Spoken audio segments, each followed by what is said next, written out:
Hi, my name is Dr. Johnson, and today we are discussing autism spectrum disorder, or commonly referred to as autism. So, this is a neurological disorder with both elements of environmental factors but also genetics. So, when you think environmental factors, some risk factors may be maternal infections, um, maybe older parents, advanced parental age at birth or conception, birth complications, and these are some typical ones that come up.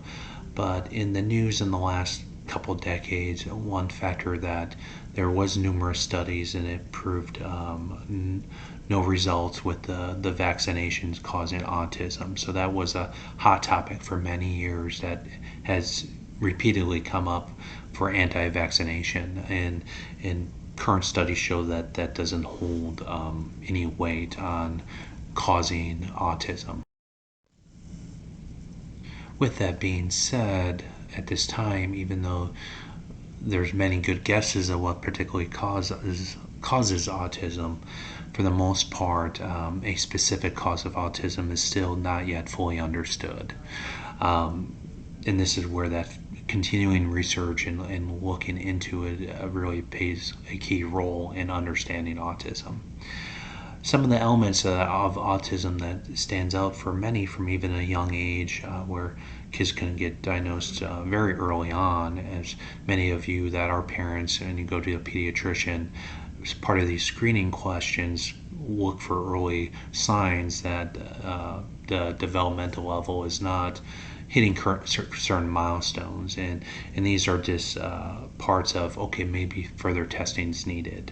But many times with autism, what stands out is the social communication deficits. Maybe, for example, repetitive behaviors or repetitive speech or copying languages of what is said. So it could be very repetitive, but maybe also the lack of interest in typical social interactions at that particular age. Autism can be seen on a continuum of what is needed, not only level of support, but a level of functioning. So it can be seen on a continuum.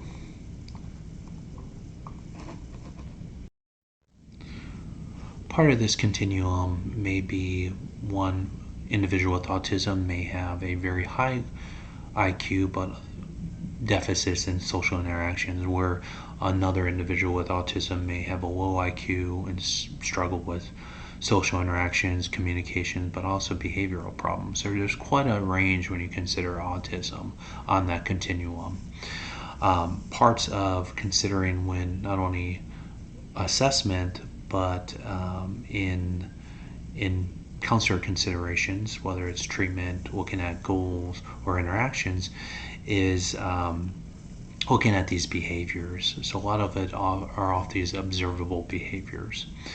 So the first part I've mentioned before in a previous video, communications or behaviors are definitely a form of communicating. And part of it's looking for those patterns of what is this individual trying to communicate.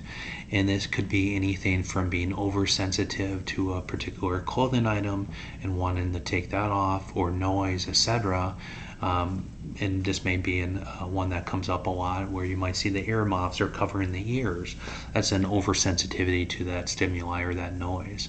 But there's also an undersensitivity where maybe they don't realize the amount of pain they're receiving or pain on others, maybe being overly aggressive. So part of it's looking for this pattern and not jumping to conclusions, so to speak, and just looking at it for the behavior, but what's the communication behind that behavior.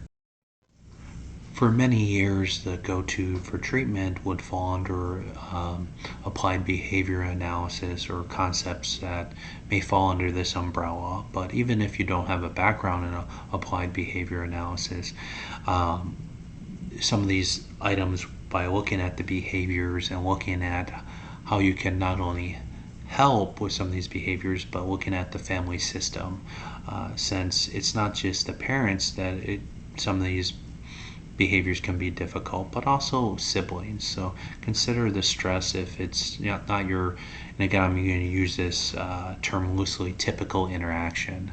So when you consider not only the family dynamic, but also going back to that sensitivity, many individuals with autism can be have issues with sensory processing. So consider not only the social interaction could be strained, but also this sensory processing where can you imagine going on in public as a family and maybe your child, if your child has autism, is sensitive to light or sound. This is going to very drastically maybe affect some of the family dynamics and interactions. So consider the impact it has on family. And I understand that this is a topic we'd be talking about this week, but try to think bigger picture. So overall, not I know this was a quick summary of autism, but when you consider the different readings, consider the impact not only on their life, the individual with autism, but those around them, but also maybe different